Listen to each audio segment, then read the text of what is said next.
Six bayonets, brothers and sisters. I am Chief Warrant Officer 5, Michael Francis Tooman, your host for the Chief Guard of the Republic radio show here on 1410 AM, WRMN Elgin, noon to 1 p.m. every Saturday. Simulcasted on WRMN's YouTube channel, also live streaming via WRMN.com. And so for those of you that have already listened to me on my first broadcast, this is actually my second broadcast. I'm into my second hour. I'll give you a little background on my bona fides. I did 38 years in the Army Reserve and National Guard, 5 combat and hazardous duty major deployments, multiple minor deployments to not so hazardous areas. I had several different military MOSs. I was Special Operations Certified, which isn't Special Forces. Any Special Forces guy will tell you that. In fact, if someone says that they were Special Operations, it's likely they were not a Green Beret. Because if you're a Green Beret, hey, just say you're a Green Beret. And on top of that, I made it up to the illustrious rank of Chief Warrant Officer 5. That's the highest warrant officer rank. Technically, we're outranked by a second lieutenant, but we massively outrank sergeant majors. The other thing is my civilian career, because most of my Army career was done as a reservist or National Guard member. And the times I was on active duty was for training or on a deployment, but I did help on what they call operational special work, operational support orders, and that was at the Pentagon. So I worked on the Army staff a little bit, and I tell you, I had some great learning experiences to learn how the military works out there. In my civilian career, full-time career, I was a Chicago police officer. I worked 6 years in patrol, and then I was blessed to make detective in 1996, and I did another 21 years on the job and retired in 2017. If you have any questions about that you feel I may be an expert and can answer any of your questions, I'll gladly answer them. If I don't have an actual answer, I'm not going to BS you or make stuff up or just try to impress you or dazzle you. I'll mark down the question you had that I could not answer, and the next week I will come in with an answer for you. All right. When I was done with my Army career and the police department career, I decided to write about a lot of my adventures and a lot of my experiences using the background of the novel. So it could have been true. Some of the stories could have been true, but the names of characters have been changed. You know, I try not to get way out there in my writings. So my writings can be found on Amazon under Michael Francis Tooman or Michael Tooman novels. So Matt, is there anyone calling in? Nothing yet. Okay. I'm joining the show though too. Now the thing is, we have only one camera working today, so I will still be a part of the show, but I'll be off the screen. So you'll just hear my voice floating around. Yeah, I got to check my shirt to make sure the pocket's on the outside. The other day, I slipped it on. I don't, unbutton all the buttons. And I slipped it on like you would a T-shirt. And I was walking around half the day not realizing it was inside out and wondering where the pocket went. Yeah. See, you know what? I did that this morning. My shirt was inside out this morning. I go, oh, okay, before I leave the house, better make sure. Yeah. Yeah, I've been there. The old Mayor Daley in Chicago, the story goes, this is the boss. He was the younger Mayor Daley's father, but very politically astute gentleman, loved and hated by many, just made a real political force of nature. And he had one guy hired that operated the elevator. And by this time, you didn't need elevator operators, but this guy kept his job because he was the only one that was bold enough to let the mayor know when his fly was open. Oh, so, well, I guess that's good though. It is good. You got to have someone out there that tells you when you're being foolish or you look foolish. Right. We all know about the story of the emperor's new clothes. Oh, is that? So the story goes, right. This very powerful emperor is looking for a new outfit, and he calls around the country to find the best tailors, haberdasheries, and everything. And a guy comes in, and he's a total con man, and he has no sewing skills, no material or anything. So he tells the emperor that this material and this cut is only really wise, smart, enlightened people could see this. If you're poor or average, you won't be able to see it. So all of his hangers-on, they hear this, and they don't want to seem like they're dumb. So they keep telling the emperor that this new outfit that the con man was making for him, oh, it's wonderful, it's great, it looks fantastic, makes you look thinner, makes you look taller, everything else. So they're all telling him that. So he wants to show it off, so he goes on a parade through the streets. And in the middle of the parade, one little boy out of nowhere goes, "The emperor's naked." I know this story. Yeah, and then everyone knew he was naked, but he was listening to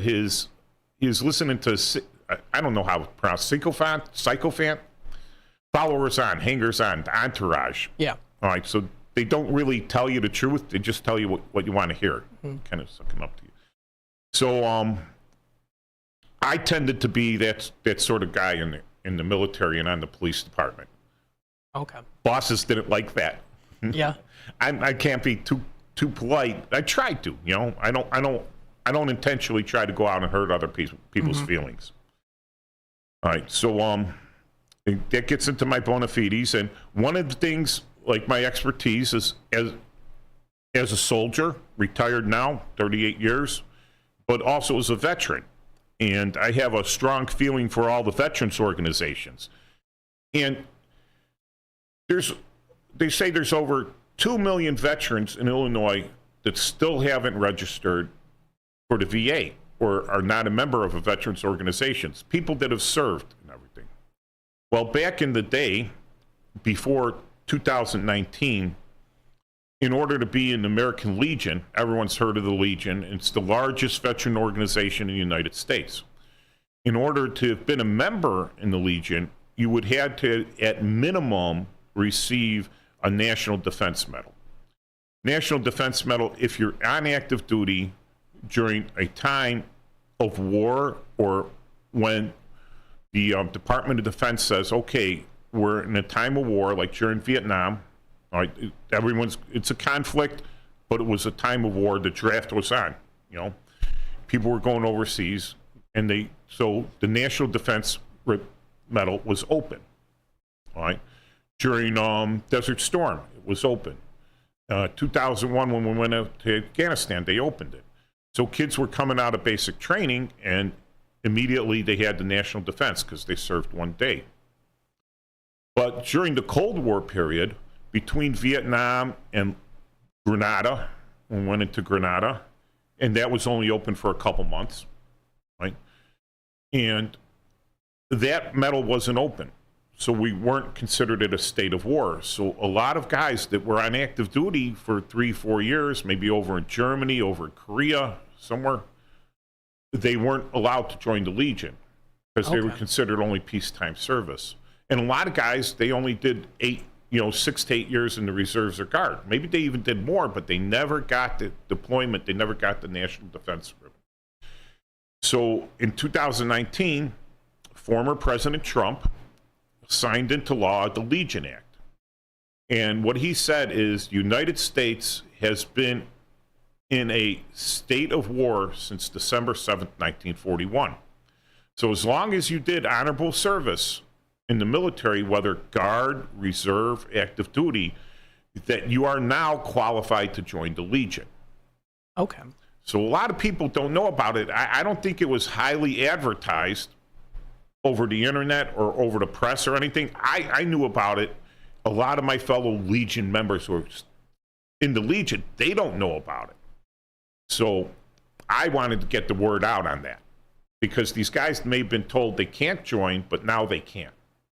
You know? So that's something really that isn't talked about much, would you say? No, it isn't talked about much, and especially since we have about 2 million former service members in Illinois. Illinois is a large state. All right, people think of New York and California, but Illinois is one of those large states with a large population. And a lot of people join the military from Illinois. There's a lot of people. So we have a lot of veterans.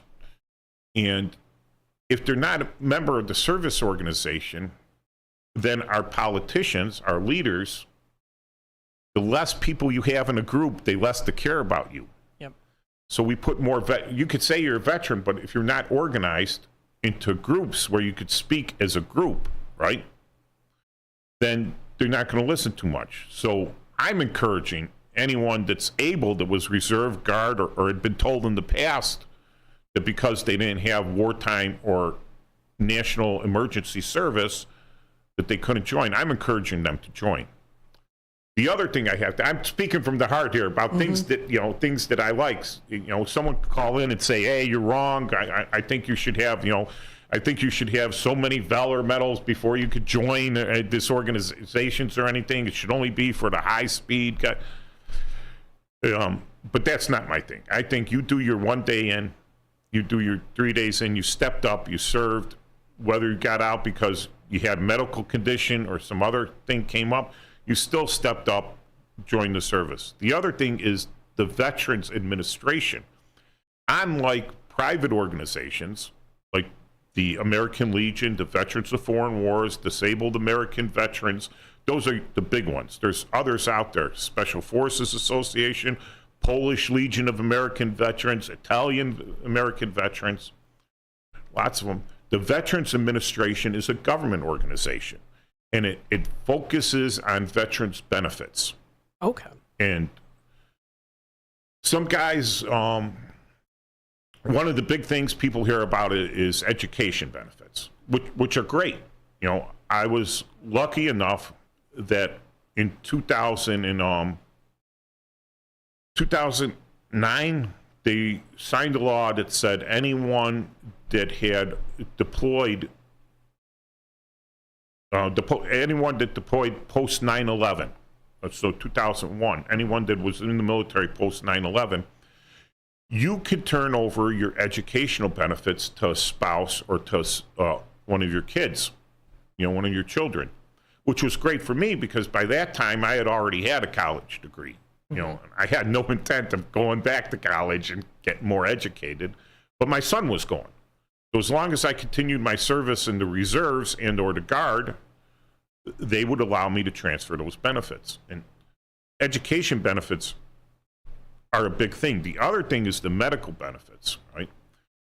And I've talked to a lot of veterans out there that, all right, so they're older now, but they worked a 30, 40-year career. They have health insurance either through their spouse or through their former job and everything. So he said, I don't need the VA hospitals. I don't need to register for that. I got my own private insurance. And the thing with that is I have to tell him is, again, you might not need it, but it costs you nothing to register with the VA.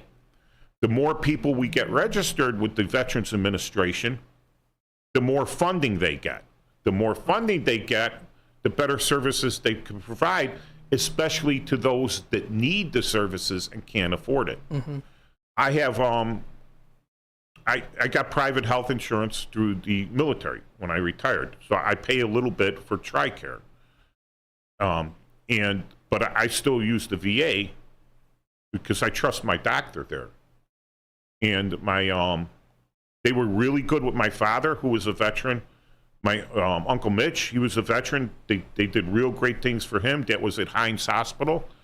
And if you got a horror story about the VA you want to tell me, call me up. Be heard. I'll listen to you. And because I know the VA has its issues, like all government organizations. I can tell you that the military is messed up and everything. But the more active you are in it and holding the administrators' feet to the fire, the better it's going to get. So I'd like to encourage all the veterans, if you have not registered with the VA, please go out and do it. You could start the process right online at va.gov.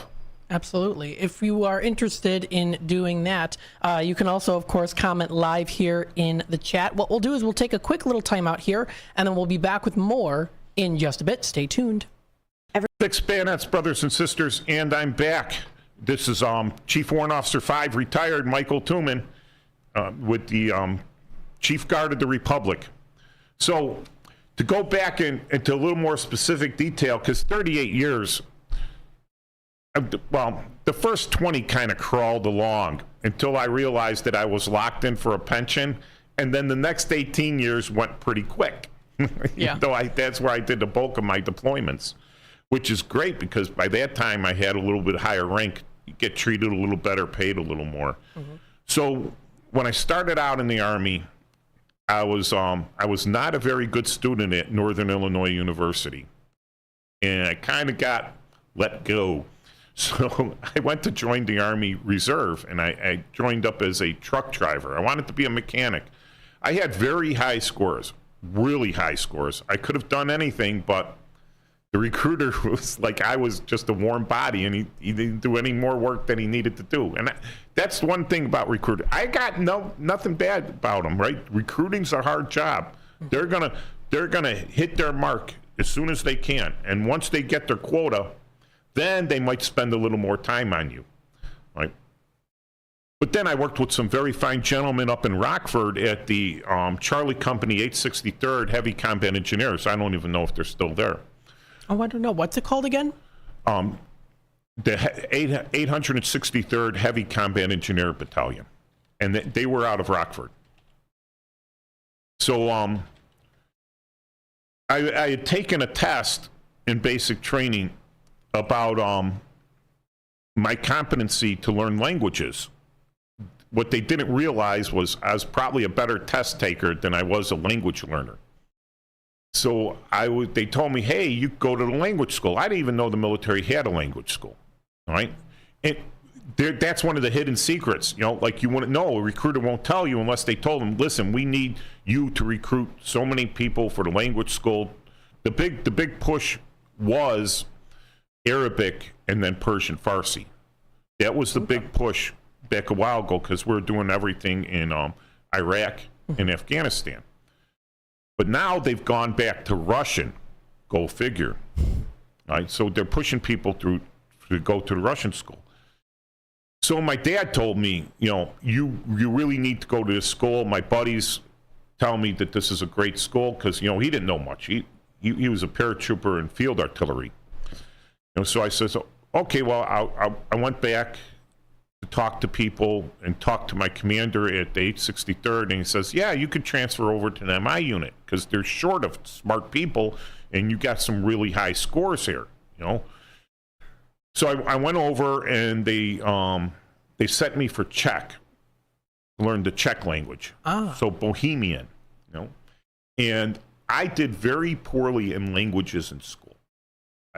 And maybe it was because I wasn't focused or I wasn't anything, but at the school, the Defense Language Institute Foreign Language Clinic in Monterey, California, Presidio, Monterey, California. The Army has a very specific structure on teaching this, and it's been time tested. But it was also about the camaraderie. We're all almost in the same boat at the same level. And it was great. I learned the language, and then they sent me to, we used to call it interrogator. So the interrogator school. Because back then it was the Cold War, and we expected the Russian and the Warsaw Pact to come smashing through the Volga Gap, right? And we pretty much believed that the Russians were going to use the satellite state troops as the shock troops, the ones to absorb all the gunfire. So they wouldn't lose a lot of Russians. Mm-hmm. Right? So we expected them to come in the first wave. So when you have, I'm talking old school military now, when you have a division front, a division troops, you're expected to, your division is expected to take about 500 prisoners a day. Right? You're going to capture 500 live prisoners. Now it's a problem. You got to talk to them. You got to go through them. You got to sift them. You got to separate them out, because they're going to have information that can change the course of the battle right then. They've seen things right then. They know things. It's not like everyone. assumes Gitmo. They're sending people to Gitmo, but once you get sent to Gitmo, you don't really have anything that's going to affect something on the battlefield really close for right then and there. So that was the old school training, and they call us interrogators. Now they call that human intelligence. Interrogation, much like propaganda and psychological operations, have bad connotations because people don't actually understand what they do. All right, so I come back from the school and I go, well, geez, that was great. And the reserve unit says, oh yeah, we changed our organization. We don't need Czech linguists anymore. You got to go learn Russian. Even though you just learned Czech. But they're both Slavic languages. And if you want to learn English grammar, you better take a foreign language. Because I knew how to speak English. I'm like, why am I learning English when I know how to speak English? Probably 75% accurately. But I didn't know what a passive participle was, a past passive participle, active tense, passive tense, the past, present, future, future perfect, adverbs, adjectives, demonstrative pronouns, all that stuff. I had no clue. If I had a clue, I would have done much better on my ACT. Yeah. So I come out of Czech, and now I know the grammar. And to me, I have a little bit of logical brain, so everything I made it make sense in my head logically. So I was very good test taker. Speaking it, reading it, I'm pretty good. Writing, speaking is a little more difficult for me in a foreign language. So now I go back for Russian, and they're like, wait. Now we need you to be electronic warfare, because we're short of electronic warfare people. So I'm like, okay. So it took me a while to get orders back to Monterey, California, but they had set up a satellite school at the Presidio San Francisco. All right. I was actually in that movie, The Presidio. So that's really? Mark Harmon and Sean Connery were in that movie. We were just extras marching. All right. So I'm the first squad leader in the first squad of the first company of the battalion doing a passive review parade. So you could just barely see my head. I go, that's me. Every time I see it, that's me over there.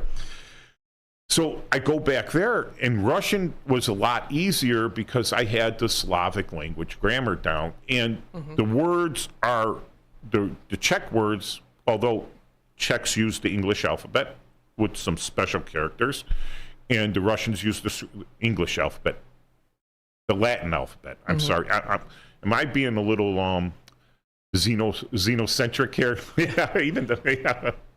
So they use the Latin alphabet, and the Russians use Cyrillic alphabet, but it's just sounds, right? So Cyrillic made sense to me too, the alphabet.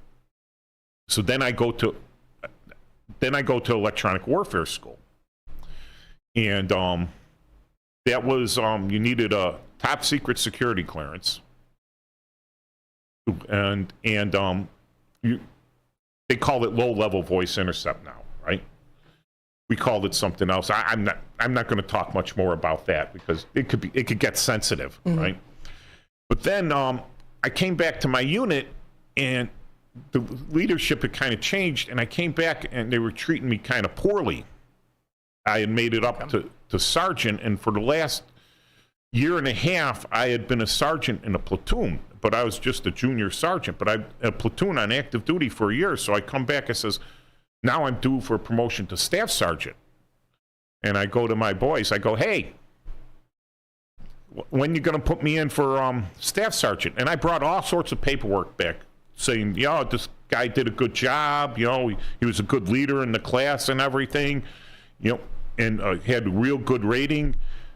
And they're like, as soon as you show some leadership ability. I go, really? Well, I had gotten married, right? And my wife was in the military. So I told him, I says, hey, I got married. I'm going to move down to Fort Polk, Louisiana, be with my wife. So give me my transfer papers so I could find a unit down there. The thing was, I was in a unit where it required a top secret clearance, a language, and to pass the skill set.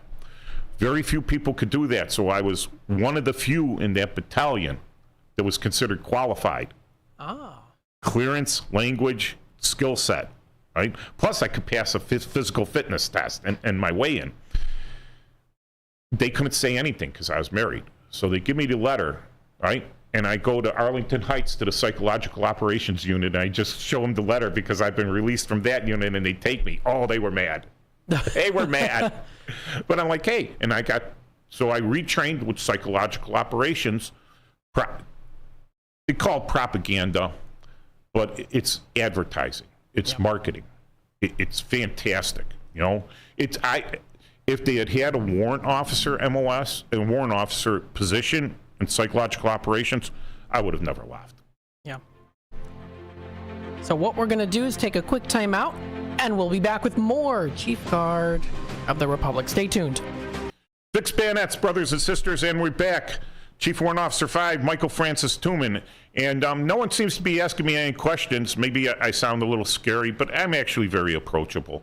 But Matt here, and I'll tell you what, I have never worked with anyone named Matt who is a bad guy. I mean, in the military, one of my captains, Matt, I won't use his last name, but I deployed to him in Afghanistan. The guard treated him poorly. Great guy, fantastic guy. Follow him into combat. If your arm fell off, he was such a nice guy that he could probably cure it. He could probably put it back on. Such a nice guy, right? And smart, really smart. And then there's another major, Matt. He was a major. He'd been a lieutenant when I was a warrant officer, when I just made warrant officer. But nice, another smart guy who mentored me on a lot of military stuff. So, but you asked me about a question if I've ever worked on radio. But with psychological operations, we have radio stations. We had broadcast journalists who operate radio stations. So dating way back to 1996 in Bosnia, during I-4, the initial forces going into Bosnia to be peacekeepers. The next thing was S4, which was how can I forget it? Stabilization forces in Bosnia, so S4, right? So we had all these radio stations that belonged to a theater level. That's a 4-star general, all right? So the commander of U.S. Forces Europe, who I believe was Shinseki at the time, he owned all these radio stations. Even though they were down locally, and I was a local psyoper with loudspeakers and stuff like that, and handing out leaflets by hand, we didn't own those radio stations. But they were local to us, and the task force commander, guy in charge of 1,100 troops, you know, a lieutenant colonel, he couldn't understand kind of that relationship. Even the division commander, General Grange, didn't really understand that relationship. That's a strategic asset. I'm a tactical asset. I can't tell the general's boys what to do. Right? So we had some slower times there. So they had a mission for us. They wanted to know what the listening percentage of Radio Mirror 106.7 FM, right, in Bosnia was. What is the listening percentage of the people? Because they had their own radio stations there, and we would give them stuff to play, right? And mostly Radio Mirror was playing, as I told General Grange, top 40 Euro trash. And then in between, they would have commercials that we would put on, love each other, or the Americans aren't here for you to shoot at, or, look out for the mines and stuff like that. Well, like I said, so we went out on a mission. The first thing we did is we went out, and we have American radios, right? AM, FM boom boxes. Back in the day, everyone had the boom boxes. So we go out in our Hummers, and we make it about 15 miles, and we could still barely get them in.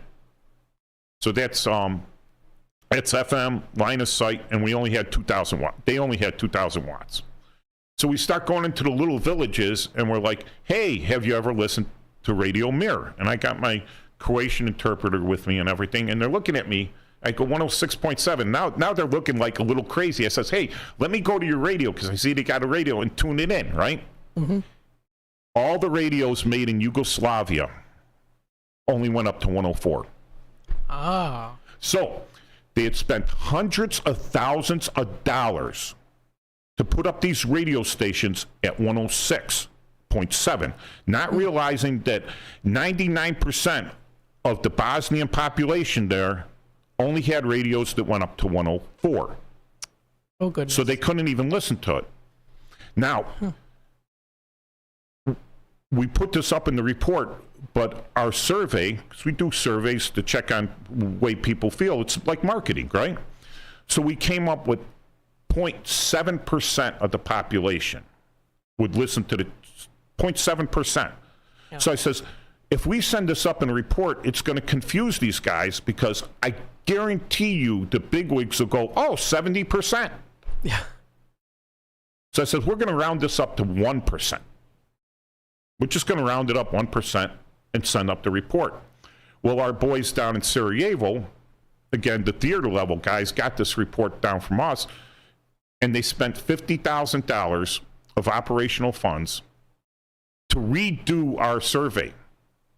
They hired a professional company to come and redo the same survey that we did. Now, Sarajevo was different. It wasn't Indian country, excuse the term. It wasn't the wild, wild west like where we were at in Birchgo, right? So they came back and they said, yeah, those guys, their survey's flawed because we only came up with 0.7%. Oh. Yeah. So, even on the highest levels, that's when I'm learning that they paid people are paid in the State Department and everything to know these things. Mm-hmm. So that when you spend money to put in a radio station, you should know what channel you want to be on. And every channel above 100, the people didn't like listening to it because it was all communist propaganda, according to them. Oh. So you had private channels that as soon as they, Tito passed away and everything fell apart and people had money, they put up their own radio stations and they're broadcasting, but none of them would have a frequency over 100.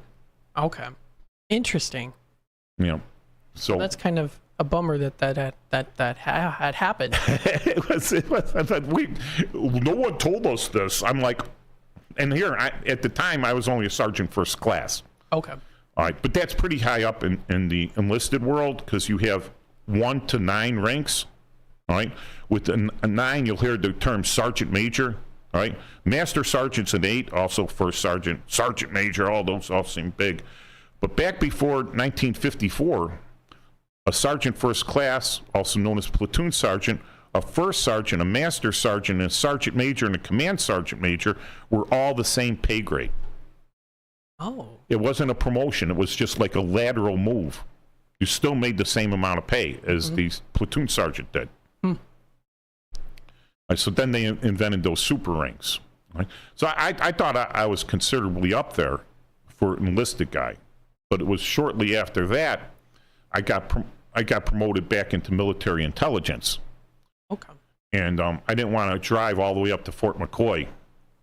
So I transferred to the Guard, and that's where I got picked up for warrant officer for back in military intelligence.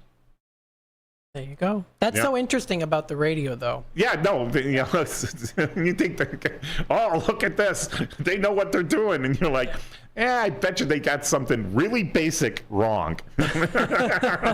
Something that they missed. We've got Paul in the comments here. Hi, Mike. Hey, Paul. Hopefully you're having a good day so far. We're into the almost to 12:45 here. Yeah. So we're almost there. So what we'll do actually is we'll take a quick time out, and we'll be back with more in just a bit. Six Bayonets, brothers and sisters, we're back, and we have Paul on the phone. How are you? Hey, thanks for joining into the show today. It's awesome. Hey, Mike, you want to tell them the story about how you had to take the test at the embassy? I always found that to be an interesting thing. That was pretty cool. All right, so nothing I like better than talking about myself. I could tell stories all the day long. That's why I started writing novels, because I like telling stories. But this isn't a story. This is true. So I was taking the test for sergeant for the police department, and I got deployed. And the second half of the test was coming up, but I'm overseas in Bosnia. So they have a thing called Defense Network Subscriber Line, which the Department of Defense uses, so you could call back overseas for free. Back then, there wasn't cell phones, there were a few, but calling back overseas for free, right? So I call in, have to stay up all night because we're on the other side of the world, almost like 7 hours. But I call into the city and I says, hey, save a test for me. And they go, oh, no, we're going to send the test to Zagreb, which isn't in Bosnia. It's in Croatia, right? Okay. And you could take it at a law office there. So I go to the colonel, our task force commander, with whom I had a good relationship, and with their sergeant major, and I says, hey, can I take my boys to Zagreb because for my civilian job, I have to take this test. All right? And he says, no problem. So we're going to Zagreb. I packed 2 Hummers with people, right? And now we have, all right, we're special operations, PSYOPs, right? So we don't fall under Big Army, which had a 4-vehicle convoy role, all right? With crew-served weapons, which is heavy machine guns. So you couldn't even go out the gate unless you had 4 vehicles, crew-served weapons, like you're ready for World War III, right? Mm-hmm. Like Mad Max, Yeah. But we're special operations, so we're the same type of people, same blood, everything, education, but we're special operations, so supposedly we're less bulletproof. We're more bulletproof. So we pack up, and I got the grenade launcher, the 203. I got my 9mm. My boys, we got the 2 M60 machine guns, known as the Pig. Got them on the Pintos, on the Hummers, and we're allowed to cross over the mighty Sava River at the bridge, the Birchko Bridge, and we drive to Zagreb. And spend the night at an old Croatian communist Yugoslav base that the British had taken over because they're a part of NATO. They're part of the SESFOR, peacekeeping force in the Balkans. And we come in there, and they don't know what to make of us because we got all these heavy weapons, and their arms room is like for these guys carrying their pistols. Oh, here's my pistol. Can I check it in for the night? We come in. We got cans of ammunition. I got grenades. Grenade launcher, my rifle, my pistol. And they're like, we don't have anywhere to store this stuff. Yeah. I go, I don't care. They told us we can't come on base with it. You're the arms room. We're going to lock it up here. I don't care what you do with it. So, so we've been driving all day, and we go to the cafeteria. And it's a cafeteria because there's a big sign on the building that says cafeteria because the Croatians use the Latin alphabet. Mm-hmm. It's pretty easy to read, It's almost like a generic term. Everyone uses it, right? So they have it set up. We're used to eating in a tent, right? Slop out of a tent on a slop tray. There you go. No one's forcing you to eat it. They have got it set up really nice. I mean, they got plates and actual flatware, right? So it's dinner time. No one's there to sign in, but they got the sheets there for signing in for the meals. So I walk in, and it looks like a buffet style. So just serve yourself. I've been to buffets. I've been to weddings. I've been to places, have a buffet, right? So me and the boys go in there. We're filling up the plates, and out comes this British cook. Now, he's a staff sergeant in the British Army, and he is losing his mind. He's screaming at us, what are you doing? What are you doing? And he's using curse phrases. I'm not going to repeat the curse phrases, right? Right. And so I says, hey, Sergeant, let's not do this in front of the troops. I was the senior ranking guy, right? I says, let's talk about this outside. And I'm intentionally facing away from the building with him, right? And then I says, hey, why don't we turn around? And I look at the top of the building because he's like, he is swearing and goes, what do you think this is? Some sort of cafeteria, right? Yeah. So I brought him outside. I look up at the building and I read it. Cafeteria. I says, yes, I do, you illiterate. I says, you need me to read it to you? So he just, I says, maybe I should talk to your officer or the way you're talking to the senior NCO myself, right? Mm-hmm. So that blew off. We ate dinner and everything. I go into take the test, right? And now we got the same weapons and everything. And we're in this law office and we walk in and they thought we were an S4 raiding party coming in to storm their office. Oh, goodness. But I had to sit there, I'm in my uniform and everything. And the whole thing was having this guy watch me take the test so I'm not cheating. because I'm all by myself there, right? So I could really cheat. And he goes out, he comes back, and he goes, time's up. In 2 hours an hour early, right? I thought I had 3 hours. And then he looks at his watch and goes, sorry. But that just panics you, like, what? Yeah. If you would have given me a 5-minute notice, I would have went C all the way down. Yeah, so, the next time I tried to take the sergeant's test, I was in Afghanistan. And the city went with Ernst & Young was the consultants that they had running the sergeant's exam. So I'm in the middle of Afghanistan in a war zone, right? And they say, I use the DSN line, and it says, hey, save a copy for me. When I get back, I'll take it. Oh, no, I might cheat. Someone might tell me what was on it, right? Mm-hmm. Like the boss's kids didn't already have all the answers, So they said, yeah, you could take it at a law office in Islamabad. I go, well, how am I going to get there? They go, well, that's up to you. I go, so you're telling me I got to cross the Afghanistan war zone by myself, desert from a combat zone, go to Islamabad where they just blew up 8 Americans in a church, and I don't look Pakistani, I'm sorry, all right? And go take this test? Well, yeah. What's the problem? Because I'm talking to a person from Ernst & Young. Mm-hmm. They don't even know where Afghanistan is. So that I decided that's God telling me I'm not going to be